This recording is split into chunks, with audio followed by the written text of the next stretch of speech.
You've seen the headlines, right? One day you hear Russia's war machine is about to run out of gas, its economy on the brink of collapse. The next day you're reading about a booming war economy. So, what's the real story? Is Russia actually running out of money? Let's get into it.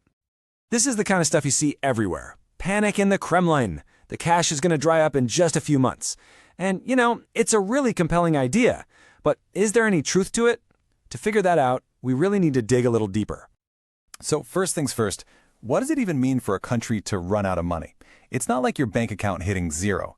For a country, it means they're burning through their financial reserves, their stockpile of foreign currency and gold, the stuff they need to pay for things from other countries and to plug holes in their own budget. All right, so let's tackle this 6-month countdown idea head on. Is there some kind of ticking clock on Russia's finances? To get to the bottom of that, we have to look at how the country's actually paying for all this. Here is the single most important thing to understand right off the bat. A country that controls its own currency, in this case, the ruble, can't literally run out of it. They can always just print more, or they can raise taxes, or they can cut spending elsewhere. It's way more complicated than a simple countdown to zero. Now, to be fair, that whole countdown narrative gets one huge thing right. Those financial reserves, they are absolutely finite, and this war is burning through them at a really incredible pace. But it's also a huge oversimplification, because it ignores all the other levers the government can pull to keep the cash flowing. The reality is more like a story of this immense squeeze on Russia's finances, and that pressure is coming from two main directions at once. Their income from selling energy is shrinking, while at the same time, their military spending is it's skyrocketing. And you can see just how massive that spending is. A projected 38% of the entire 2026 federal budget is earmarked for military and security. This is that classic guns versus butter choice playing out right in front of us, and it's crystal clear which one is winning. So how does Russia make up the difference when its oil and gas money doesn't cover the bills? Well, it dips into its main financial cushion, something called the National Wealth Fund. You can basically think of it as the country's rainy day fund, or, in this case, its war piggy bank. In early 2026, the amount of cash in that fund that's actually easy to spend, what they call liquid assets, was sitting at about 4.1 trillion rubles. And that number is really the key to understanding how much runway Russia has left before things get, really, really tough.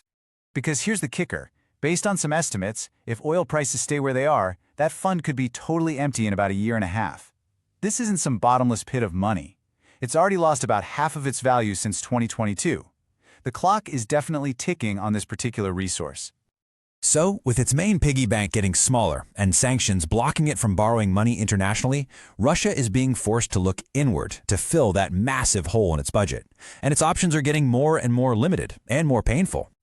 When you boil it all down, the Kremlin is basically left with three main levers to pull. They can raise taxes on their own people and businesses, they can keep selling off what's left in the reserves, or they can try to borrow from their own banks at home, and believe me, none of these are great long-term solutions. And they are already pulling that tax lever, hard. There's a planned hike in the value-added tax, the VAT, which is pretty much a sales tax on almost everything, and that alone is expected to bring in an extra 1.7 trillion rubles. But that's a cost that gets passed directly to regular people every time they buy something. The borrowing option? Yeah, that doesn't look much better. To convince its own market to lend it money, the Russian government is having to offer ridiculously high interest rates. We're talking over 15%. That makes borrowing super expensive, and it risks choking off credit for the rest of the economy. So what does all this financial maneuvering, actually mean for the average person living in Russia?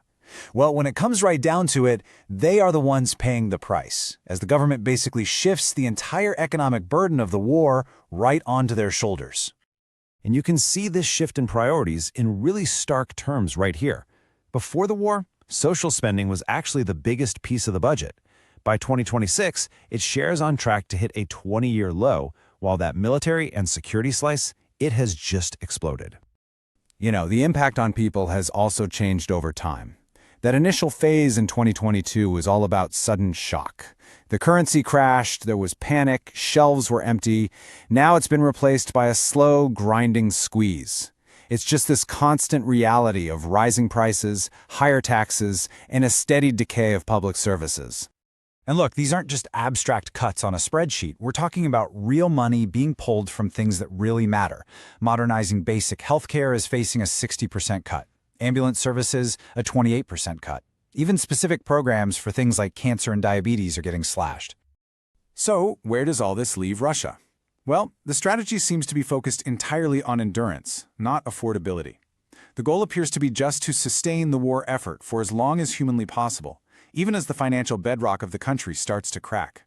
Let's be really clear here. The data is not pointing to some sudden 1991-style collapse. What it suggests is something different, a worsening, deepening structural crisis. It's a slow-motion decay of the economy that's going to severely limit the country's options for decades. And hey, this isn't just an outside perspective. Listen to this quote from Andrei Kostin. He's the chairman of VTB, one of Russia's biggest state-owned banks.